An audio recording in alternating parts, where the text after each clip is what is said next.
Most used car dealers and small motor firms we spoke to aren't jumping on the car leasing bandwagon, despite bigger players getting in on the act, since authorities imposed borrowing limits on vehicle purchases. They cite high cost of running a leasing business and unfamiliarity with how to do it as reasons. Still, a few are eyeing the business model as an alternative to car sales. Dylan reports. Volvo, Toyota and BMW. These are just a few brands you can drive in Singapore on car leasing schemes.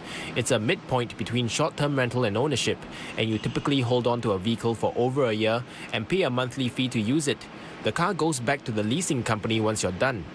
Not being stuck with a depreciating asset like a vehicle has drawn people to the scheme, plus the fact that a sizable down payment isn't needed. The government's imposition of loan curbs means buyers have to foot a minimum 40% down payment for vehicle purchases. Observers have noted that car leasing is one way of beating the curbs. Others call it an option. It's not a way to beat the government system, but it's just another alternative for the motorists to consider.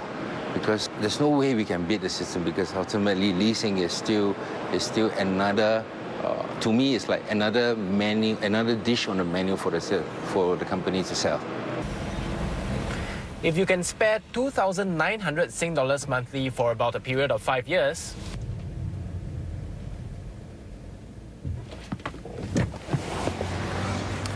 this is what you can lease: a BMW 3 Series, insurance, road tax and servicing needs all covered. Of course, you'll have to pay more if you drive more because of petrol costs. Leasing used cars is normally cheaper, with prices for some starting from 1,200 Sing dollars monthly. But not all motor firms are keen on leasing, since much of the onus falls on the leasing company to keep the vehicle in order. Many companies simply don't have the resources to do it. Still, some, like Car Times Automobile, plan to capitalize on the opportunity by starting a leasing arm in June 2013, while Yong Leasing Motor has been dabbling with leasing for around 3 years. The difficulty of doing it is that a lot of follow-up, a lot of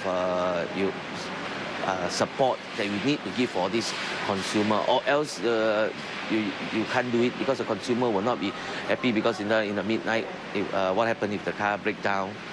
You must have workshop support.